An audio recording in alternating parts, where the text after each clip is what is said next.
Hey, what's up, everybody? Welcome back to Call the Damn Leads, the show by sales professionals for sales professionals. I'm your host, Drew B. Wilson, with more than 2 decades in sales. I've seen it, heard about it, lived through a lot of it, and now I'm here to share those stories with you, my favorite people in the world, the sales community. Because here's the thing, if you've been in sales for any length of time, you've had some crazy experiences, you probably have a story or two to tell, and you also realize that there's some things that we can learn from each other and share that will allow us to take our success to the next level. And what I'm really excited about in today's show is that I've always said success is a perspective.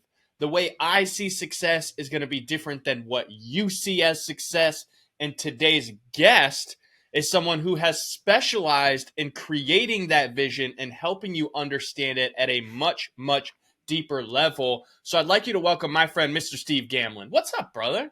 Hey there, Drewby. Happy to be here. Thanks so much for inviting me. Hey, well, I appreciate you taking time out of your busy day to be here. I know that you are always out there putting in the work, calling the damn leads, as we say. But more importantly, man, I know you're truly out there serving the community and helping sales professionals find their vision. So before we get into that too much, I got to know, what's your craziest sales story? Craziest sales story. This is back in the days of my weekend DJ business, which I did for 28 and a half years, 1,700 total events, 100% word of mouth all that time. I was prior to Zoom and prior to, even email, I was in people's kitchens or living rooms having conversations with them. And without selling myself, on being the best choice of DJ for their wedding, right down to some of the tactics of if they said, come in and sit in the kitchen, I'd let them go first and go, you all sit where you normally sit, because the first day of DJ school, they tell us never sit in the power seat in somebody else's kitchen. And that was one. Now, my favorite one ever, knocked on the door, and there's a dog going absolutely ballistic in the living room on the other side of the door, and they're holding it back. It's not a big dog, but it doesn't like people. They told me right up front, our dog does not like people. If you want, we'll chuck him out in the backyard. Well, it was raining, and I said, no, leave the dog inside.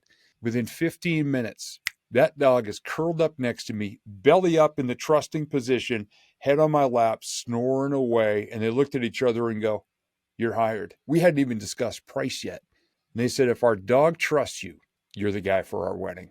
And we had a ball. Come on. Yes, sir. That's such an That's awesome the story. energy you bring to every interaction. You know, what I love about that is the simplicity of the know, like, and trust factor. One of the things that's really, really important in sales, and if you've been in, any sort of training or anything, they tell you, hey, they got to know you, they got to like you, they got to trust you. And one thing I know about humans is they trust their dog's instincts more than they'll trust their own instincts a lot of time. And I love that perspective of, hey, man, even if this person was like, they didn't care. You had the trust of the dog. And if the dog didn't trust anybody else, they were like, this is the guy for us. So how did you even, 28 years of a DJ business, how did you get into understanding that mentality? Is it something that you always had, or was it something where you kind of had to develop it over, the time of your business? I was just being myself. I mean, I've attended sales trainings over the years. I've gotten tips and tactics from people. I don't retain most of them. I just always seem to fall back to just being an extension of who I am and how I have conversations and things like that. Has it cost me sales over the years? Oh, I'm sure it has. But my number one thing is to be 100% me, on stage, off stage, backstage, walking down the street, or in the Captain Crunch aisle at the grocery store. You're going to have the same exact conversation with me in every single place. And for better or for worse, here I am 20 years into speaking and coaching, had 28 plus as a DJ, still just being the same exact person. And once in a while, a sales expert will come along and say, I could 10X your sales in a month. And I'm like, well, I would 10X not like who I am, to do, because I've seen some of the tactics that are out there. I'm like, I can't remember all the different tactics and all that. So I just show up as me, and I just front load the value, whoever I'm talking to. I love that. I just want to provide value. And if that makes me magnetic, then rock on. We can work together. That's good. Something you said there that I think stands out and is something that I really work with when I, start working with a small business owner or an entrepreneur, and we're talking sales and we're talking processes. They're always like, I got to make more sales. I got to make more sales, or I need more leads so I can make more sales. And, here's the deal. If I were to just come in and 10x your business overnight, hey, if I can 10x your sales in 30 days, here's what's really going to happen. Everything after the fact is going to break. Because most entrepreneurs, sales professionals, business owners, if I handed you 100 clients or 10x whatever your number of clients per month is right now, everything that you have would break. You're not ready for that. You don't have the systems. You don't have the people. You don't have the processes. So I appreciate where your mentality is, hey, I'm going to be me. I'm going to do what works. I'm going to do what works for me. And if I hear something that I think might be of value, I'm going to try it a little at a time, see what works, and then adjust accordingly. And I know that really comes from you dialing in on your whole process of vision. And I want to explore that because it's something that I think is really, really powerful for sales professionals and entrepreneurs and anyone in general, but specifically sales professionals, because in this industry, there's a lot of gurus. I'm not your typical sales guru. I'm kind of different. I got meme lord tattooed on my knuckles, for crying out loud. So, I'm not going to Yep. be your suit and tie sales trainer. However, sales and success is a perspective. So how have you dialed in on that vision process, and what, maybe some tips that we can share with some folks who are listening that, may be able to benefit from it? Yeah, just like you're disrupting the sales and sales tactics and trainings, I'm doing the same thing with regard to visualization. I am not the vision board party arts and crafts woo-woo mystical guy. I call how I do what I do blue collar woo, which means I'm going to give you a schematic and an outline and some steps. We're going to roll up our sleeves and we're going to grab the tools and get to work together. And we're actually going to build something. And the biggest thing I'd say to people is, look, if your vision board is a Lamborghini, a yacht, a mansion, a private jet, a helicopter, a big honking gold watch, and a bank vault full of gold bars, that's fine. It's more of a letter to Santa Claus. When it comes to visualization, here's the big thing for me. It's not just what you get, it's who you become. And I work with people in sales and in any industry, 8 major areas of life. We do it in a life wheel, pretty standard tool out there. Now I've tweaked it to the way that I teach. We're talking goals, not just your money, but your physical health, your emotional well-being. Imagine that, setting goals for the emotions you want to feel on an everyday basis. Your closest relationships, your core values that guide every thought, every word, and every action you put out there. Your faith and spirituality, if that's important to you, which kind of does the same, but it comes from a different direction. Your connection to the world in a real way, and then your work and your money. All 8 of these areas are working together 24/7, whether or not you're paying attention. So wouldn't it be a good idea to have a sense of where you want your life to be? And I start off with 1-year goals. Have a sense of where you want your life to be in each one of those in 1 year. But you have to understand 100% clarity where you are in every single one of them right now. That's your point A. Then determine your point B. If you got 20-year goals, that's great. What is 1 year's worth of progress toward that 20-year goal? And so many people, it's just the money, the grind. Nothing wrong with grinding, but know why you're doing it and know what you expect on the other side of that and who you want to be, not just what you want to get, who you want to become. I'm going to be 56 years old in 2024. This is the happiest version of me there's ever been. And in many ways, the most successful, because more of those 8 areas are double or triple where they were 20 years ago when my life was completely, basically, and I'm going to throw an old cartoon reference out there. I pulled a Wile E. Coyote putting on the Acme rocket roller skates and drove my entire life off a cliff. Everything, career, marriage, financial stability, everything was gone except for core values, in faith. But everything else I threw into the dumpster 21 years ago. Put it all back together and took a lot of notes. And that's why I get to teach what I teach the way I teach it now. And that's the thing that I love about sales. And that's what I love about life in general, right? Our vision, our version of success will be whatever we decide we want it to be and accept as the truth. Because everyone's got their opinion. Everyone, I mentioned this in my new book where I talk about, hey, your version of success is different than what you and I see of each other, right? You might see me and think, well, hey, man, I think you're going to have this, this, and this. And that could be your version of success for me, which is great. And also, it may not be what I see as my version for me. And that's okay, because when you create a community and you start connecting with individuals who have a respect for this idea that, hey, man, I might want, instead of a Lambo and a Rolex, I want a motorhome and a boat. or whatever that toy might be to go out and spend time with my family, because the feeling that I'm searching for is that connectedness, is that family embrace. And that is the difference of your typical material like vision board, which is, again, very, very powerful and a tool that a lot of people will use to be motivated by, and I will subscribe to in the right situation.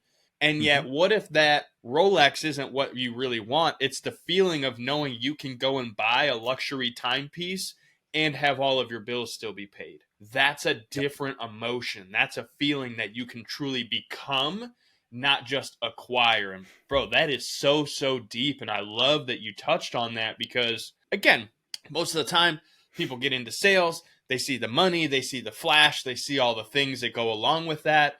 And I personally have fallen guilty of it. I know you have as well. That's why we're so, connected and why we understand what this truly means to share this. So when you think back to that time, 21 years ago, packing it all up in the Wile E. Coyote Acme rocket and blasting that son of a gun off. I know a lot of people who have been in sales have experienced something like this in their life, or may potentially be going through that experience right now. What were some of the things that you really stopped and focused on initially so that you could get back on that rocket back to the top?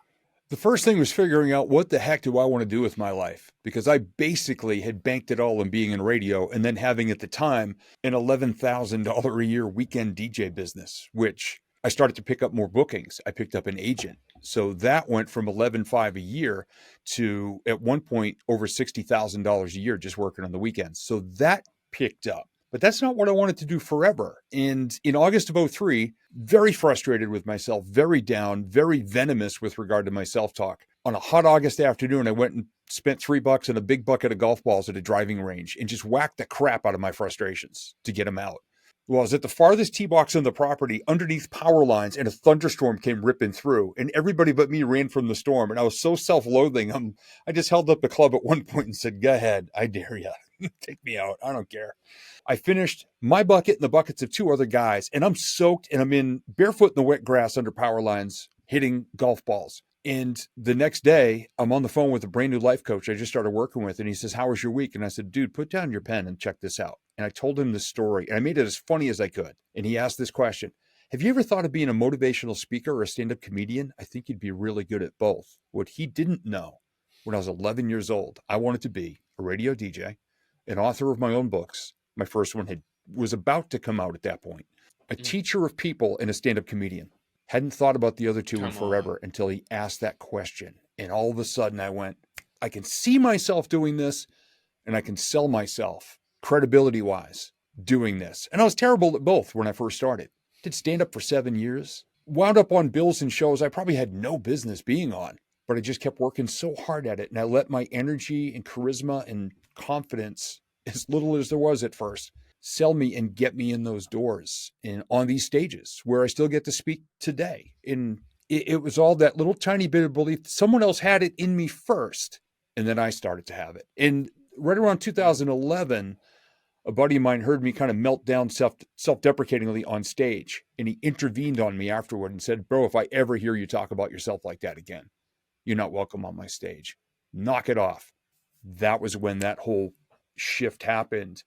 And as soon as I stopped talking myself down, which hurt sales, and started being more confident in what I could deliver, I started getting booked more. Well, I mean, one of the things that I talk about in the book that I got coming out myself is about confidence, right? That confidence in yourself is what allows you to be confident when you make sales. Because here's the deal: if we walk into a transaction and I'm looking at you and you're self-loathing and you kind of got like this "I give a fuck" attitude, well, hey man, I can't really trust that you're going to give a fuck about the thing that I need you to do to help me get the problem I'm trying to solve solved. And so that truly comes across. And whether you believe that people can see it or read it or not, the fact is, at this point, especially in 2024, people got a BS meter that's on tune. They can see it, they know it, they know what's going on.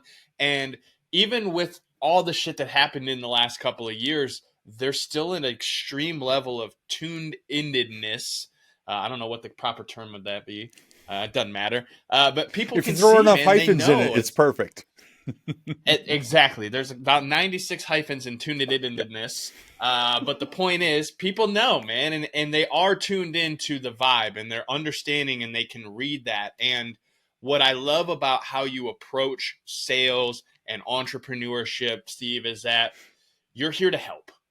And that's one of the biggest. It's funny when I talk about sales and techniques and strategies, and I've done probably 30 episodes already at this point. People always say it's not the script, it's not the closing line. You know what works? Serving people, helping people. And Steve, man, you are just an absolutely phenomenal version of that. And again, someone who has taken that step to say, well, hey, I'm going to go and write a book. I'm going to go and speak on stage. I'm going to do all of these things that a large majority of the world talks about when they're young, and then lets everybody else's lack of confidence intervene and keep them from accomplishing that greatness in their life. So what was that like for you, going through and putting out a book and getting on stages in front of people? Because I know there's some folks out here listening that are like, man, I've got a story. I'd like to write a book. I'd like to get on a stage and tell that. How did you really start just getting out there and making that happen? It's funny. The first book was, I've got 4 books now, 3 of them in personal development. The first book was actually about being a wedding DJ, because I used to sit there and have conversations with people and they get all the fears and all the nerves and all that. And I'd say, hey, kick back a second. Let me tell you some of the stories of things that have happened to me. And every story has a happy ending, mostly because of the choice of attitude and my confidence in delivering that bride and groom to a successful outcome. So I would tell these stories. Literally 3 brides in 1 week told me over the phone, my gosh, you should write those down and make a book. No one had ever said it before. 3 of them in 1 week. So I thought about it and I said, okay, I get all these stories. I started to write them down. As I'm telling other DJs, yeah, I'm writing a book about this. They go, oh, I got better stories. I should write a book too. I did a search recently. No other DJ, at least as far as, on the internet and searchable, no other DJ has ever put together a book of stories of things they've survived over the years. It became my greatest sales tool. I used to have conversations with brides and say, oh, hey, I got a little something I want to send you. What's your address? And I would mail it to them and they would hire me almost automatically every time I sent the book. The books cost me like $1.75 to produce. It was called Table 7, Your Centerpiece is on Fire. Just short stories of things that I'd survived over the years. And that did happen. It became this amazing tool. And it would still be working if I had continued the business. Just during COVID, I honored all my events and then I shut that down because I actually enjoyed spending time home with my wife, Tina, on the weekends. And one thing I know about you is that not only do you enjoy spending time at home with your beautiful wife, Tina, but you love playing with hot, smoky balls and doing good in your community and taking those meatballs out to the shelter where you spend an enormous amount of time giving back and doing right for the folks in your community, man. Steve, this is by far one of the greatest things about you is that we can literally go on and send each other pictures and be like, hey, man, look at my meat. And it's not inappropriate. It's HR approved. And everything about it is as wholesome as it can be. And that's one of the things I really love about you, Steve, is knowing that, again, going back to service and doing right for the people around you, that is your whole mission in life. I've witnessed it. I've experienced it personally where you've taken time to not only be here on this show, but have conversations about me and my vision and where things are growing. And man, I just know that anyone who's listened to this, if they're paying attention, they've got everything they need to go and shift their vision and truly hone in on what they can do to be successful. And if they were paying real close attention, they learned a little lead generation tool that could help them close a whole lot more sales, putting out a little book action. Steve, man, that's so genius. You are a man ahead of his time and yet also a man blessed with vision. Thank you for taking the time to be here. Let's say they're listening, they like what you're putting down. How can they come learn about what you do and how you bring more from the vision perspective and get some more tips and tricks on that process from you? Super easy. If you go to visionboardspecial.com, that goes to my website, and there's access to a free video there as well called Visualize in 5, the 5 most basic steps of how to approach visualization the way I teach it, which I believe is the most in-depth way out there. I love that, man. And before we get out of here, there's always one thing I'd like to ask. There's several new sales professionals entering the industry every single day. My goal is that this show lands in front of at least one of them so that we can make a massive impact on their life. If you could give that listener just one piece of advice on how to be successful in their new sales adventure, what would you tell them? Goes back to a lesson I learned by observing one of my grandfathers. Leave at least one situation a day, every day, better than you find it. Steve, that is beautiful, man. I appreciate you so much for being here with us. I appreciate you for being you and for bringing such amazing vision to our community, sir. If you guys like this, if you got value, not only should you go follow Steve and check out his vision board setup, you should also hit subscribe, tag us on social media, share this with somebody that needs to hear it. Let the world know that if you're in sales, you're not alone. And there's some amazing stories out there to be told and to be heard. That's why this show exists. So if you've got an amazing story, I'd like to tell it. Go over to callthedamnleads.com/podcast. Send us your story. Send us your information. Let's set up a time to chat. I'd love to bring you on the show. And we'll see you guys on the next one. As always, go call the damn leads.